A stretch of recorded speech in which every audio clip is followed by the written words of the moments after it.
So I also, this is getting no coverage on corporate media, on independent media.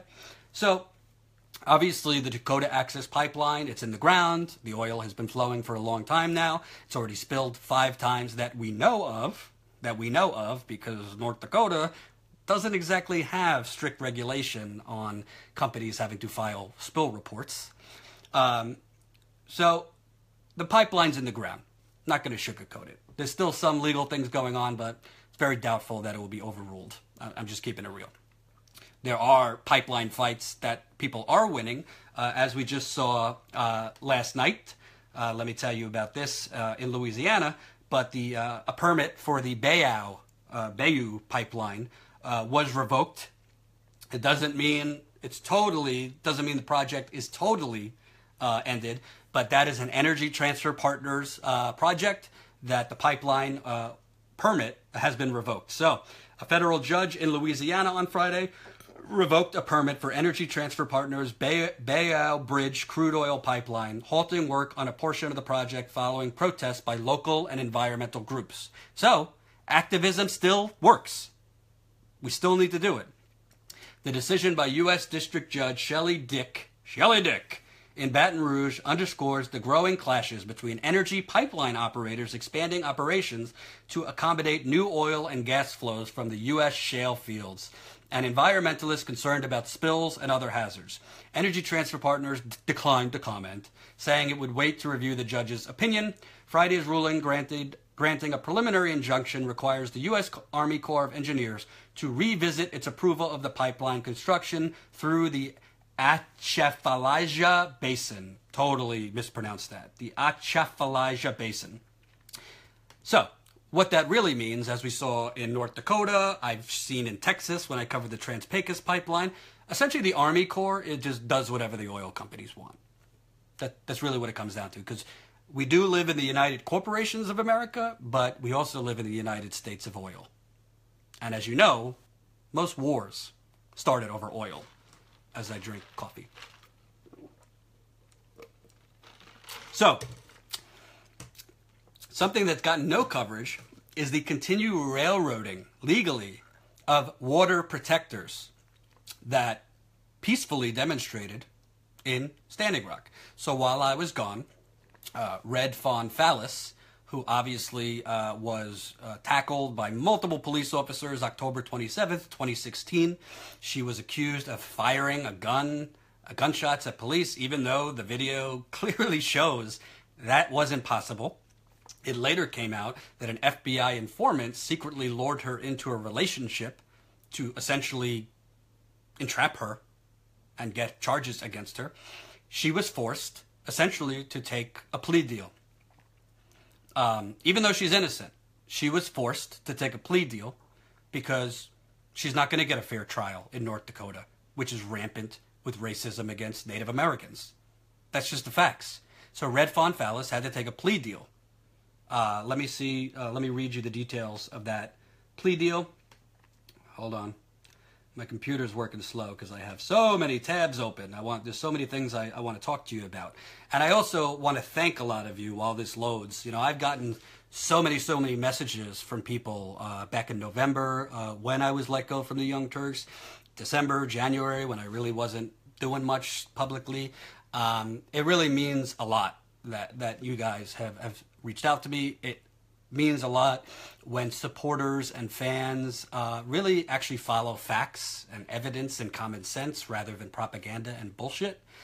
It means a lot. Some of the messages I've got about, I didn't even know, like some of the coverage that I've done and how it affected people. It means a lot. It means a lot. What's going on with Truth Against the Machine? I'll get to that at the end of this. There's going to be a few housekeeping notes, so you have to stay with me. I'm going to speed this up. So this is from the Intercept's story. After spending a year in jail awaiting trial, Oglala Lakota Sioux activist Red Fawn Fallis pleaded guilty last week to 2 federal felonies related to her arrest while protesting the Dakota Access Pipeline. As part of the plea agreement, prosecutors dropped the most serious charge against her, which would have carried a 10-year mandatory minimum sentence with the possibility of life imprisonment. Fallis was arrested on October 27, 2016 during a large-scale law enforcement operation to evict pipeline opponents from a camp alongside North Dakota Highway 1806. After officers tackled Fallis and pinned her on the ground face down, they allege that she fired 3 shots from a revolver underneath her stomach. I watched the video at least 50 times. I don't see that. Last month, The Intercept revealed that the gun in question belonged to a paid FBI informant who was in a romantic relationship with Fallis. The informant, Heath Harmon, had infiltrated the protest camp starting in August 2016 and was near Fallis' side for much of the day leading up to her arrest. As a condition of the plea bargain, federal prosecutors dismissed the count of discharge of a firearm in relation to a felony crime of violence, and the state of North Dakota, which had previously charged Fallis with attempted murder, agreed not to reinstate or pursue any charges related to the incident. Prosecutors have recommended Fallis receive a 7-year sentence, although U.S. District Judge Daniel Hovland can still impose up to 10 years. What this essentially means, folks, a woman, a Native American woman, who, from what I could see, based on the evidence provided, and I've read a lot of the court documents, I've spoken with her lawyer, I've watched the video 50 times, a woman that seems to me, there does not seem to be irrefutable proof that she fired a gun at police, in order to avoid being railroaded and getting a life sentence, which was very, very likely in racist North Dakota. Sorry if you're watching from North Dakota. You're not friendly to Native Americans. Let's keep it real. She had to plea down, even though she's innocent, to get 7 years instead of life. How is that justice? How is that a democracy? And by the way, this isn't exclusive to Native Americans. This kind of bullshit happens in Baltimore, in St. Louis, where African Americans without powerful lawyers just take the time. Just take shortened time because they have no advocates. That's not justice, folks. And this deserves a lot of coverage. Because Native Americans, it's not enough. It's great that people went down during the No DAPO movement to fight against the pipeline. But we need to fight for Native Americans, whether it's a journalist, whether it's an activist. You need to fight for Native Americans on all these issues, whether it's the crazy poverty that's going on reservations across the country. Trump, by the way, the Trump administration has given more money, literally, to North Dakota legal law enforcement to reimburse them for their law enforcement, aka terrorism, than actual native tribes are getting right now. Do you see this on the news? Do you even see this in independent media? I don't. That's just Red Fawn. Let me read you another article. This is from Rural America. Headline: Standing Rock felony defendants take plea deals, still face years in prison. In recent weeks, the Native American water protectors, each facing multiple federal felony charges and over a decade in prison, have accepted non-cooperating plea agreements rather than stand trial in North Dakota.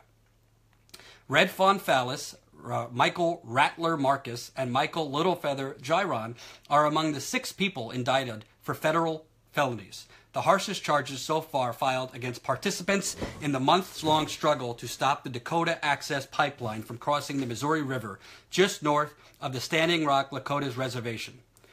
All the federal felony charges stem from October 27th, same day Red Fawn was tackled and arrested, a day that would turn out to be decisive in the battle over pipeline. In late October, as pipeline construction approached the Missouri River from the west, many pipeline opponents moved a mile north. I don't need to explain the whole story. You know what happened that day.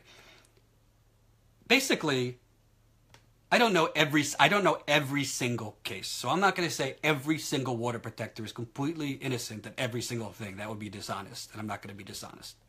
But I do know the majority of cases, and I do know the North Dakota legal system, and I do know the United States legal system, and I'm telling you that North Dakota prosecutors and federal prosecutors, because Red Fawn's case went federal, are railroading Native Americans and non-Native, because it's not only Native Americans that are being railroaded.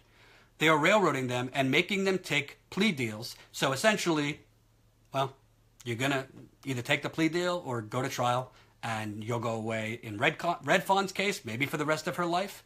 I think she's in her late 30s. And in these other people's cases, maybe a decade. They can't get a change of venue, in most cases, out of racist Bismarck or Mandan or Fargo or out of North Dakota. Can't get a change in venue. North Dakota lawyers have done everything humanly possible. Yes, we're at 100 viewers. Let's keep it going. Keep it going. By the way, Facebook has done a lot to screw people like me and make sure you can't see when we're live. So make sure you turn on your notifications for my page. So when I go live, you know about it. Make sure I put it in the headline of this video. You go and subscribe right this second to my YouTube channel. I will be going live on my YouTube channel after my back surgery, which is next week, which I'll explain later. Make sure, if you're not subscribed, subscribe to my Patreon if you would like to see and read Chapter 4 on the unprecedented election fraud that happened in 2016. That drops exclusively for patrons Monday. Now, what can we do? What can we do about this? Well, first of all, obviously, we're all focused on the 2018 midterms, which I'm going to be doing some reporting on. We're all focused on the gun terrorism. Call it what it is. This is terrorism. It's only terrorism to Trump when brown people shoot up. Can you imagine if that shooter was a Muslim or a black person? We'd either be at war by now with an Arab country, or God knows what would be done in terms of increased legal enforcement against African Americans. But these people need our help too.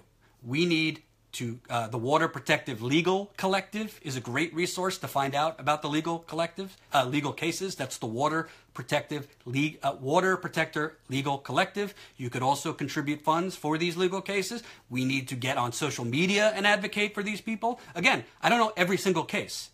And while I was there were some cases where water protectors would burn a vehicle on fire. In some cases, they burned the vehicle on fire to protect themselves from the police approaching.